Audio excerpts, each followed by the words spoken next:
হাল্লাকা সিররুন ইনদাল্লাহ, তোমার আর তোমার আল্লাহর মাঝে কোনো গোপন আমল আছে নাকি যেটা আল্লাহ ছাড়া কেউ জানে না?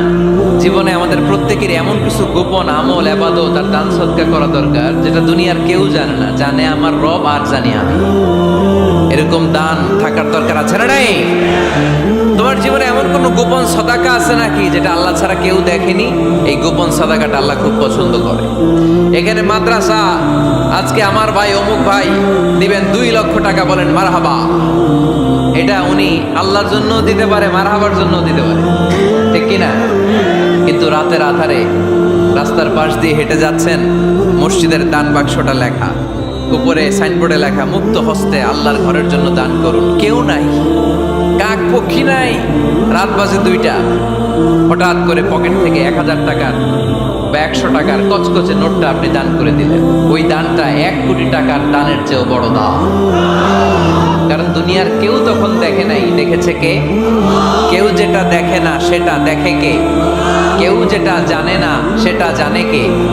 সবার চোখ ফাঁকি দেয়া গেলেও আমার আল্লাহর চোখ ফাঁকি দেয়া যায়?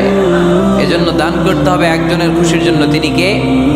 এজন্য রাব্বুল আলামিন বলেন, মাসালুল্লাযীনা ইউনফিকুনা আমওয়ালাহুম ফি সাবিলিল্লাহি কামাসালি হাব্বা আমবাতাত সাবআ সানাবিলা ফি কুল্লি সুনবুলাতিন মিআতু হাব্বা ওয়াল্লাহু ইউদাঈফু লিমান ইয়াশা ওয়াল্লাহু ওয়াসিউন আলীম। সুবহানাল্লাহ পড়েন। আল্লাহ বললেন, এই যে তোমরা আমার রাস্তায় দান করো, এটার উপমা একটা চারা বীজের মতো। এই চারা বীজ জমিনে গেড়ে দিলে সেখান থেকে 60টা শীষ গজায়, প্রতিটা শীষ থেকে 100টা করে দানা হয়, প্রতিটা শীষে জন্ম নেয় শত শস্য দানা। সুবহানাল্লাহ। চারা বীজ ছিলেন না, মাটিতে ঢুকাই দিলেন, 60টা শীষ গজালো, প্রতিটা শীষে আবার 100টা করে দানা, মোট কটা হইলো? 700টা। এক চারা বীজ থেকে যেমনি 700 দানা গজায়, তেমনি 1 টাকা দান করলে এরকম 700 গুণ সওয়াব আপনার আমলনামায় ঢুকাই দিবে কে? যারা দুনিয়ার বুকে প্রকাশ্যে গোপনে দান করত, সচ্ছল আর অসচ্ছল অবস্থায় দান করত, কিয়ামতের দিন যখন তাদেরকে তাদের আমলনামা দেয়া হবে, আমলনামা দেখে বলবে, আল্লাহ এত সওয়াব দুনিয়ার বুকে আমি করি নাই, অন্য কারো আমলনামা তোমার ফেরেশতারা ভুল করে আমারে দিয়েছে। আল্লাহ এত আমলনামা তো আমি করি নাই, এত নেক কাজ কোত্থেকে আসলো? এটা আমার না, তোমার ফেরেশতারা ভুল করে আরেকজনেরটা গছাই দিছে আমার। আল্লাহ বলবে, না, আমার ফেরেশতারা ভুল করে না। সুবহানাল্লাহ পড়ে। ফেরেশতারা কখনো ভুল করতে পারে না, এটা তোমারই আমলনামা, আমার আমলনামা, আমি তো এত সওয়াব করি নাই। আল্লাহ বললেন, তুমি যে ওই আমার খুশির জন্য দান করেছো, ওই ছোট্ট দানটাকে আমি বড় করে তোমার আমলনামায় ঢুকাই দিচ্ছি।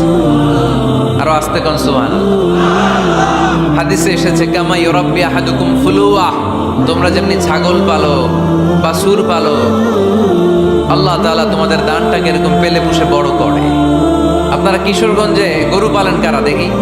বাড়ি বাড়ি, আপনার বাড়িতে আছে তো। এই যে গাভী যখন বাচ্চা দেয়, বাছুর হয়, খুশি লাগে না আপনাদের? মালিক কি করে? এটারে খাওয়ায়, খাইয়ে দাইয়ে পেলে পুষে বড় করে না, কুরবানির হাটে বিক্রির জন্য। আল্লাহ বললে, তুমি যে ওই ছোট্ট দান করেছো, তোমার এই ছোট্ট দানটা আমি ওইটারে খাইয়ে দাইয়ে পেলে পুষে বড় করে উহুদ পাহাড়ের সমান করে তোমার আমলনামায় ঢুকিয়ে দিয়েছি। এজন্য আল্লাহ বললেন, আল্লাযীনা ইউনফিকুনা ফিস সাররাই ওয়াদ দাররা, মুত্তাকিদের প্রথম গুণ সচ্ছল আর অসচ্ছল উভয় অবস্থায় আল্লাহর জন্য তারা দান করে। সুবহানাল্লাহ পড়ে।